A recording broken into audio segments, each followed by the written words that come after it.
বলতো যে সে জুলাই যোদ্ধা, তাহলে তাকে আরো পেটাইতো। আক্রোশ নিয়ে সে তার গায়ে হাত তুলছে, এটা তো হাসিনার পুলিশ কনস্টেবল ও জুলাইতে নিশ্চয় কোনো না কোনো অপকর্মের সাথে জড়িত। যারা ফাটাকেষ্ট হয়ে উঠতে চায়, কন্টেন্ট ক্রিয়েটার হইতে চায়, ডিসি হয়ে, তোমরা চাকর, আমরা মনিবকে সম্মান দিয়ে কথা বলবো। কালকে যে অপ্রীতিকর ঘটনাটা ঘটছে, অন্যায়ভাবে যে গায়ে হাত তুলছে, থাপ্পড় মারছে, একটা ছেলে এক্সপ্লেন করছে সে সিভিল সিটিজেন, তার সিভিল রাইটস পুলিশের কাছ থেকে বুঝে নিতে গেছে। তুমি ডিসি হইছো, তুমি কিসের পাওয়ার এক্সারসাইজ করতে এখানে আসছো? তোমার কিসের ম্যাজিস্ট্রেসি পাওয়ার আছে? ডিসি আমরা বানাই, এই বিশ্ববিদ্যালয় বানাই, আমরা মন্ত্রী বানাই, তোমার বাপেদের আমরা বানাই, প্রধানমন্ত্রী এখান থেকে পড়ে গেছে, স্বরাষ্ট্রমন্ত্রী এখান থেকে পড়ে গেছে, তোমার মতো কতগুলো ডিসি এখান থেকে হলে ভাত খেয়ে পড়ে তারপরে এখান থেকে গেছে। তুমি কিসের পাওয়ার তুমি এক্সারসাইজ করতে আসছো এখানে? একটা ছেলেকে সে পরিচয় দিচ্ছে, তার আইডি কার্ড দিচ্ছে, সে বলছে আমি হলের শিক্ষার্থী, আমি অ্যানথ্রোপোলজি বিভাগের শিক্ষার্থী, তারপরে তুমি তার গায়ে হাত তুলছে। এবং সেই যে কনস্টেবলের যে চাহনি, যেই আক্রোশ নিয়ে সে তার গায়ে হাত তুলছে, এটা তো হাসিনার পুলিশ, এটা তো হাসিনার দ্বারা ট্রেন। তাদের মানসিকতা এখন হাসিনার আমল। আমি জানি কেন ওই কনস্টেবল এই চাহনিটা দিছে, কারণ তাদের ভিতরে রাগ যে ছাত্ররা তাদেরকে জুলাইয়ে প্রতিহত করছে।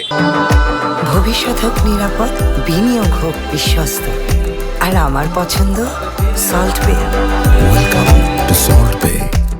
তার প্রতিশোধ কালকে যদি নাইম বলতো যে সে জুলাই যোদ্ধা, তাহলে তাকে আরো পেটাইতো। পুলিশের ভেতরে যে ছাত্রদের প্রতি যে তীব্র ক্ষোভ, সেটা তো কালকে আমরা দেখতে পাচ্ছি, এবং কেন সে ক্ষোভ সেটা আমরা জানি। কাজেই শুধু পুলিশের মোরালিটি বাড়ানোর কথা যদি স্বরাষ্ট্রমন্ত্রী বলে, সেটা ভুল হবে। পুলিশকে রিফাইনিং এর মধ্যে দিয়ে আনতে হবে। মানদাতার আমলের আইন বদল করে পুলিশকে কোনো রকম কোনো ব্ল্যাঙ্ক চেক দেওয়া যাবে না। পুলিশকে জুলাই সব থেকে বড় ভুল হয়েছে পুলিশকে ব্ল্যাঙ্ক চেক দেওয়া। আর্মিরা পর্যন্ত শাস্তি পাচ্ছে, পুলিশের বড় বড় মাথারা ছাড়া এই কনস্টেবলগুলো কিন্তু একটাও কোনো শাস্তি পায় নাই। সুতরাং দেখতে হবে যে কনস্টেবল কালকে গায়ে হাত তুলছে, দেখতে হবে তার জুলাই পোস্টিং কোথায় ছিল, ওই এলাকায় কারা খুন হয়েছে।